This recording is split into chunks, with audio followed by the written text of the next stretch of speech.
घर के लिए शुभ कदम अशुभ कदम ये सब अंधविश्वास की बात है। सासू माँ को ये सब नहीं मानना चाहिए। क्षमा याचना बहन।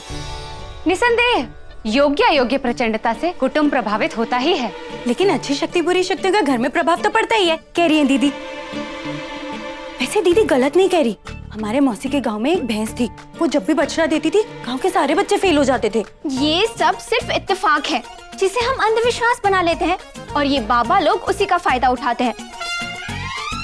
जरूर जरूर सासू माँ को उस बाबा ने ऐसे ही बेवकूफ बनाया होगा। खैर जो हुआ उसे जाने दो। अब माँ जी घर छोड़ के जा रही है, हमें कुछ तो करना पड़ेगा। हम तो एक ही काम कर सकते थे ना, बैग पैक कराने में उनकी हेल्प, लेकिन वो भी उन्होंने खुद ही कर लिया। कदाचित हम उन्हीं महान श्रीमान को पुनः आमंत्रित करें तथा एक नवीन युक्ति निकलवाएं। हाँ, क्यों ना हम उन्हीं बाबा को बुला के माँ जी के लिए कोई उपाय मांगे, कह रही है दीदी। अरे बाबा को घर पर बुलाने की कोई जरूरत नहीं है, ये सब ढोंगी होते हैं। आप लोग समझ क्यों नहीं रहे हो? प्रतिभा बहन, अगर उन्हें बुला के माँ जी घर पर रुक जाए तो क्यों नहीं, कह रही हूँ मैं। अरे कहाँ मैया, मैं तुझे नहीं जाने दूंगा। तू मेरी चिंता मत कर लल्ला, मैं चौरसिया मामा के यहाँ जाके रह लूंगी। कहा सासू माँ, उनका वकालत का दुकान ऐसा ही नहीं चल रहा है, वहाँ जाके बेड़ा गर्क करोगी। जीजे दामाद जी बिल्कुल सही कह रहे, चौरसिया के यहाँ जाके भी पनौती बनूं। मैं हरिद्वार चली जाती हूँ, किसी आश्रम में जाके अपनी जिंदगी काट लूंगी। तू बहुओं के साथ यहाँ पे खुशी खुशी रहना। अरे मैया आप कृपा करके महान श्रीमान के आगमन पश्चात ही प्रस्थान करें। देवी जो बोलना है हिंदी में बोलो, बेचारी अनुवाद करते करते हरिद्वार चली जाएगी। आप जाना चाहती है ना तो बाबा भृंगराज के आने के बाद चली जाएगा, कह रही है दीदी। का मतलब? इल्वा दोनेट दे सलूसियो। लो इल्वा डिल्वा, अब इसका अनुवाद कौन करेगा? सासू माँ चलो दोनों चलते। अरे मैं कह रही हूँ कि हो सकता है बाबा भृंगराज कोई उपाय बता दे और माँ जी को घर छोड़ के जाना ही ना पड़े। हाँ ये भी ठीक है मैया, अब तो तुझे रुकना ही पड़ेगा क्योंकि इस बार मैं भी बाबा को बुलाने के लिए तैयार हूँ। जीजे बाबा को बुलाओ। लेकिन मेरा कहना तो ये है, हमने पहले से ही बाबा की बात मानी ही क्यों? मैंने नहीं मानी प्रतिभा, मैया ने मानी थी, लेकिन बाबा की बात मानकर अगर मैया घर से नहीं जाएगी तो मैं भी बाबा की बात मान लूंगा। बाबा मैया को समझाइए ना, घर छोड़ने की बात कर रही है। कन्हैया जी थोड़ा ऊंचा बोलिए ना, लगता है बाबा जी थोड़ा ऊंचा सुनते हैं। बाबा जी, मम्मी जी घर छोड़ के जाना चाह रही हैं। देखा, सुन लिया। बाबा आपकी तरकीब से ही मुझे पता चला कि मैं अपने लल्ला के लिए अशुभ कदम हूँ। मुझ में ही दोष है, अब घर छोड़कर तो जाना ही पड़ेगा ना। महान श्रीमान कृपया सर्वोत्तम समाधान की व्याख्या कीजिए। हमारी मैया कुटुंब त्यागपन करके प्रस्थान कदापि ना करे। बाबा कोई उपाय बताइए कि हमारी माँ जी घर छोड़ के ना जाए। घर छोड़ने के अलावा और क्या उपाय हो सकता है? उपाय है। क्या हुआ ये? कोई कौन बोला? बाबा घबराइए मत, वो फ्रेंच में बात करती है। से जेनियल, कोई उपाय है तो जल्दी बताइए ना बाबा जी। पुत्री उपाय है, परंतु उपाय में एक यज्ञ करना पड़ेगा, भव्य यज्ञ। बाबा मैया के लिए तो मैं संजीवनी बूटी भी ढूंढ के ले आऊं, आप हुक्म कीजिए। लेकिन इस उपाय के लिए, यज्ञ के लिए खर्चा करना पड़ेगा, ज्यादा नहीं, सिर्फ 50,000।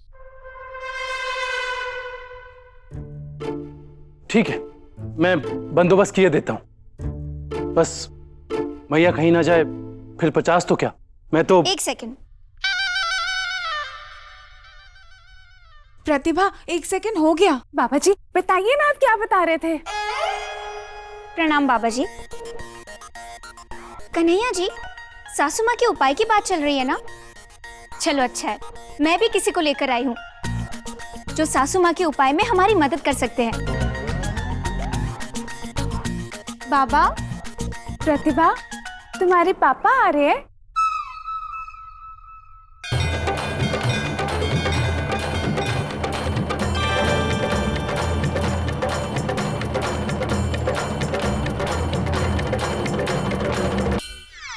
पधारिए।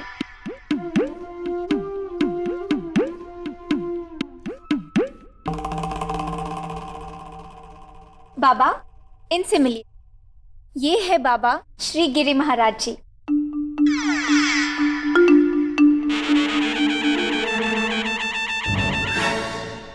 लेकिन प्रतिभा, सासू माँ, मैंने सोचा जैसे बीमारी में हम दूसरे डॉक्टर से भी सलाह लेते हैं, तो क्यों ना आपके उपाय के लिए भी भृंगराज बाबा के साथ साथ किसी और बाबा की भी सलाह ली जाए। इसीलिए बाबा, जरा विचार करके उपाय बताइए ना प्लीज। पुत्री, उपाय बताने से पहले मैं ये देखना चाहता हूँ कि क्या सच में तुम्हारी माता श्री दोषी है? मतलब हमारे तरीके से ज्ञात हुआ है कि कन्हैया के जीवन में जो समस्या है उनके मातेश्री की वजह से ही है। हाँ बाबा, वही पक्का करना चाहता हूँ भृंगराज बाबा। नींबू, माताजी, इस नींबू को अपने हाथ पे रखकर मुझे दीजिए। ये उपाय तो बाबा ने भी बताया था, है ना बाबा? एक बार और पुष्टि कर लेते हैं।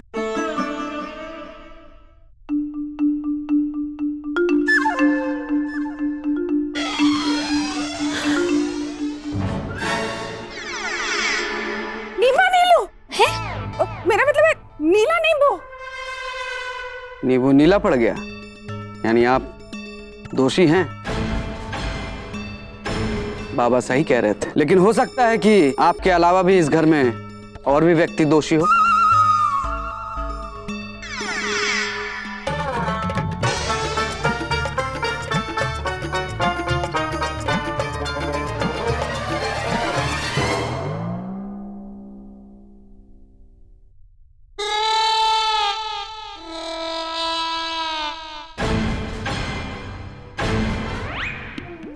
ये सबके नींबू नीले कैसे पड़ गए? सबका क्या, ये नींबू बाबा भृंगराज के हाथ में भी दूंगा, वो भी नीला पड़ेगा। कैसे? ऐसे।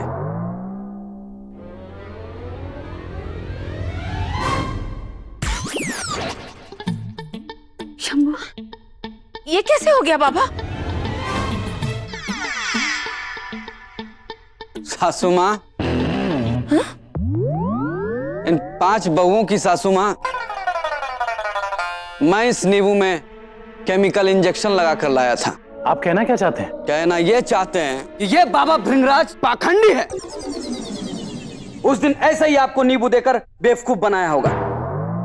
5 बहुओं के तकिए के नीचे एक एक नींबू रख देना। जिस किसी भी बहू के अंदर दोष है, रात भर में नींबू उसके अंदर के शैतान को जगा देगा। लेकिन उस दिन तो बाबा ने नींबू हमारी रसोई से ही मंगाए थे।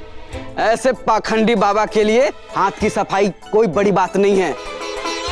इतना बड़ा चोला पहनता है, एक नींबू कहीं भी छुपा सकता है। मूर्ख! तू मुझे पाखंडी कह रहा है? रुक! ये देख, ये बबूत बिना आग के लपट ले रही है, देख। शिव शंभू, ये देख, ये भी लपट ले रही है बाबा। इसका मतलब आप में भी दोष है। पाखंडी ज्वलनशील पदार्थ को भभूत का नाम देकर भोले भाले लोगों को मूर्ख बनाता है, पागल समझता है। ना ये समस्या है, ना समाधान, ना उपाय। विज्ञान है ये, साइंस। जिस किसी के भी हाथ में डालोगे ये चलेगा। मूर्ख! तू जानता नहीं तो किससे बात कर रहा है? बाबा, आपको नहीं मालूम है हम कौन बोल रहे हैं? ए प्रताप! दामाद जी, नंदोई जी, हाँ, उनका प्रताप उर्फ इनका दामाद जी उर्फ इसका जीजा इनका नंदोई, सब हमें उर्फ एक्टर। बाबा 50,000 दे दो। लेकिन दामाद जी, आपको इनकी वजह से ही दंगल 2 मिली थी ना? सासू माँ, कहानी वहीं से तो शुरू हुई थी। जब आप लोगों को लाख मना करने के बावजूद भी बाबा को घर बुलाने के लिए गए थे, तब अरे नंदोई जी, क्या हो गया? आप तो फिल्म के रोल के लिए तैयारी करने गए थे ना? कोई रोल बोल नहीं है। लेकिन आपको तो आमिर खान प्रोडक्शन से फोन आया था ना? आमिर खान और दोनों अलग अलग है। बाबा का चेला है, दोनों नकली ऑफिस खोल के लोगों से पैसे ठगता है। 50,000 रुपए चंपत कर गया। 5-5 रुपए के लिए तरसता हूँ बाबा। मैं जानती ही थी। आने दो उस बाबा को हमारे घर पर। नंदोई जी, थोड़ी सी एक्टिंग मेरे लिए भी कर लोगे? और अभी 50,000 हमसे भी मांग रहे थे।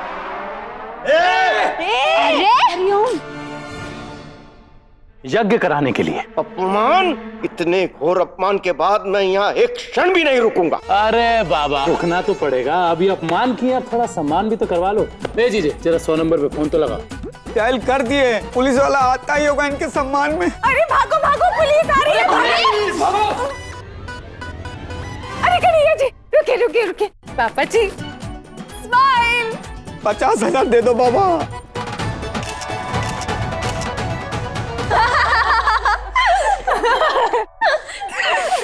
क्या हुआ दीजिए, खुल के हंसो। अरे यार, फील करके परफॉर्मेंस कर रहे थे ना, दाढ़ी खींच ले चमड़ी निकल गया। पर जीजे, तुम्हारी एक्टिंग कहीं काम आए ना आए, आज बढ़िया काम आ गई। हमारा शुक्रिया अदा ना करो। शुक्रिया अदा करना है ना तो प्रतिभा जी का करो। पूरा आइडिया उन्हीं का था। केमिकल डाल के नींबू नीला करने से लेके वो भभूत में ज्वलनशील पदार्थ से आग लगाने तक का पूरा विज्ञान इन्होंने ही पढ़ाया है। कमाल, ब्रिलियंट।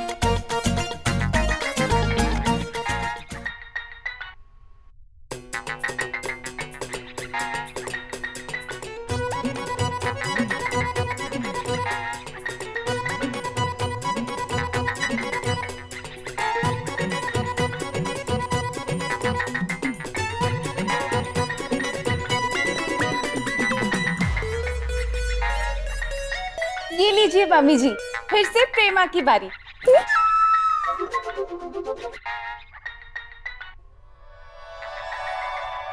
हाँ गदरू बोल। भैया, पिछले महीने शर्मा जी नहीं आए थे जो 500 साड़ियों का कॉन्ट्रैक्ट कैंसिल कर दिया था। भैया, उन्होंने हाँ बोल दिया है। कहा? भैया, 500 साड़ियों का ऑर्डर आया है।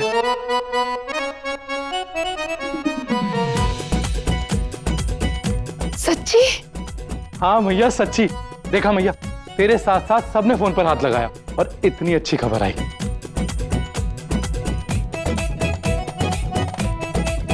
अब मैं समझ गई हूँ लल्ला, कदम अच्छे या बुरे नहीं होते, कर्म अच्छे और बुरे होते हैं। लेकिन मम्मी जी, अगर सैंडल में गोबर लग जाए तब भी कदम बुरा नहीं होगा? इसका जवाब दूंगी मैं। नहीं।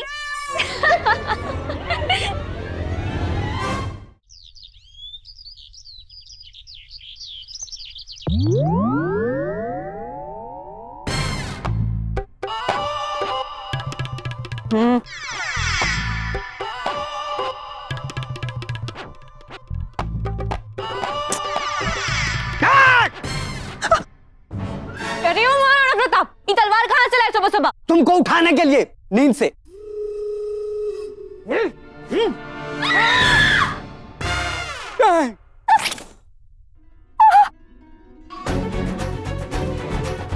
मैया, अरे क्या किए तुम? भैया, कटप्पा ने बाहुबली को मार दिया। सासू माँ। मैया, कहा किया जीजे? हमने कुछ नहीं किया। ये तो ढेंचू तलवार है, देखो।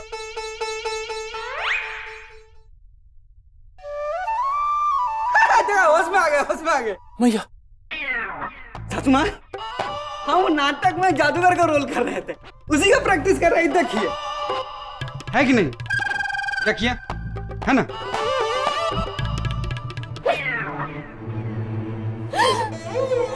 अब क्या हुआ?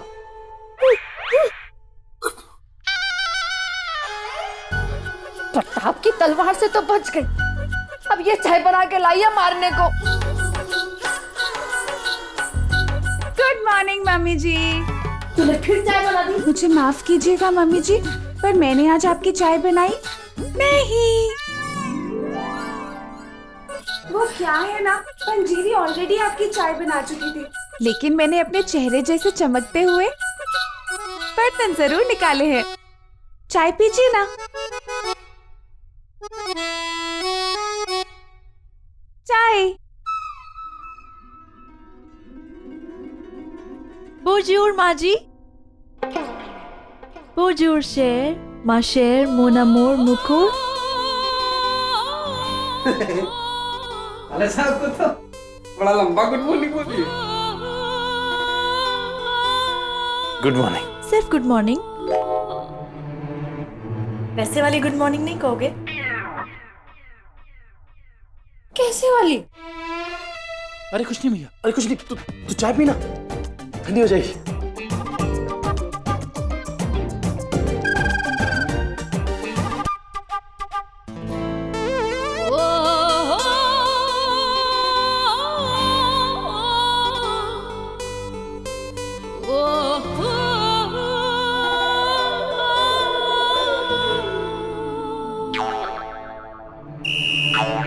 पियो। भैया की चाय तो कुछ ज्यादा ही गर्म हो रही है, तुम अपनी पियो ना, ठंडी हो रही है।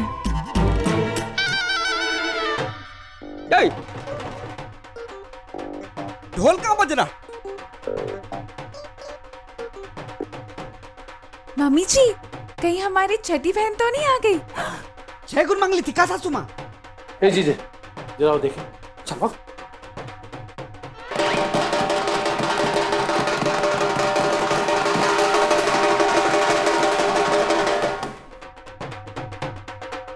क्या हुआ?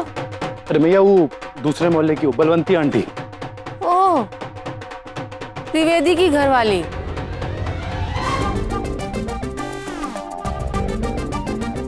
ए कुंती, नमस्ते। तुम्हारे बेटे के ब्याह की बधाई 5 बार। आप ढोल ताशा क्या बजा रही हैं? त्रिवेदी जी भाग के ब्याह कर लिए क्या? करके दिखाएं, टांग तोड़ के हाथ पे धर देंगे। वैसे हम तुम्हें और तुम्हारे मोहल्ले वालों को न्योता देने आए हैं नवरात्रि की पूजा की।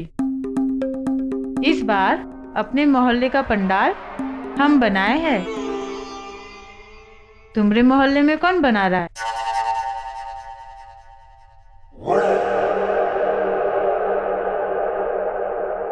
का भाई, बड़ा पंडाल कोई नहीं लगा रहा है?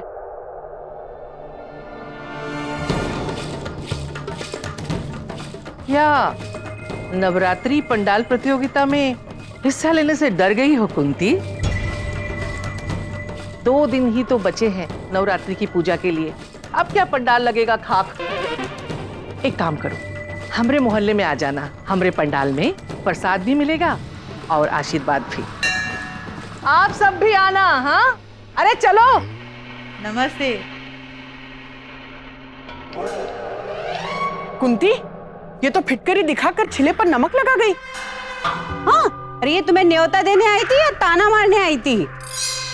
जाते जाते ना पूरे मोहल्ले की इज्जत उड़ा के चली गई। अपनी तो फिर भी सह लेगी, लेकिन मोहल्ले की बेइज्जती कुंती नहीं सहेगी। बलवंती! हम प्रताप हैं, बलवंती वो है। अरे दामाद जी, जाओ पर्चा भर कर आओ। नवरात्रि पंडाल प्रतियोगिता में हमारा मोहल्ला भी हिस्सा लेगा।